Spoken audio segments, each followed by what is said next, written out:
Nerds.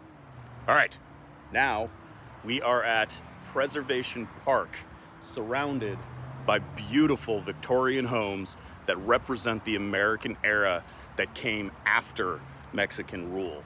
But today, we're time traveling to January 9th, 1847, the day of the Battle of La Mesa. Now, after the loss at this Rio San Gabriel, which again, if you guys want to learn about that, scroll down. Did a whole thing about that last weekend in Sacramento. I think you'll love it. But after that loss, just the day before, Flores sets up a new defensive line near present-day Vernon, just southeast of Los Angeles, about 5 miles. He's got a few hundred men, mostly lancers and militia. They've got a couple of artillery pieces and a hell of a lot of grit. Stockton and Kearney come in with around 600 U.S. troops, and this time they're ready. The terrain is flat. La Mesa literally means the table. The Americans advance with coordinated infantry and artillery fire.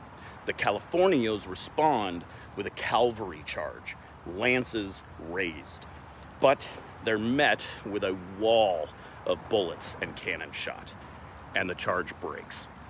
By the end of the brief but intense fight, the Mexican line collapses. Some retreat toward LA, others scatter completely.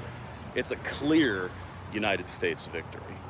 Now, let's close things out at Mountain View Cemetery, where we can reflect on the legacy of this final California clash and the people who paid the price.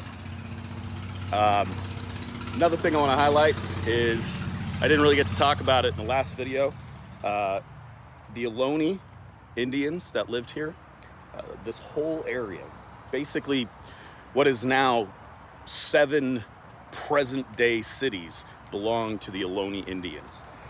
And they were agricultural, so they would burn land and then grow crops, more or less sedentary in this area. It wasn't until De Anza's expedition in 1776, when Americans, us, were just beginning to fight for our independence. De Anza was marching 1,400 miles into what is now the Bay Area. And Peralta, the guy that owned this property that I'm standing on now, it was given to him by the Spanish. And he brought with him the pear trees, because it sounded like his name. And he planted those in orchards all throughout this area. So tons of history. Anyway, I've gone over my limit. I can't stop talking about it. I'm gonna see you at the next place. Hang in there, nerds.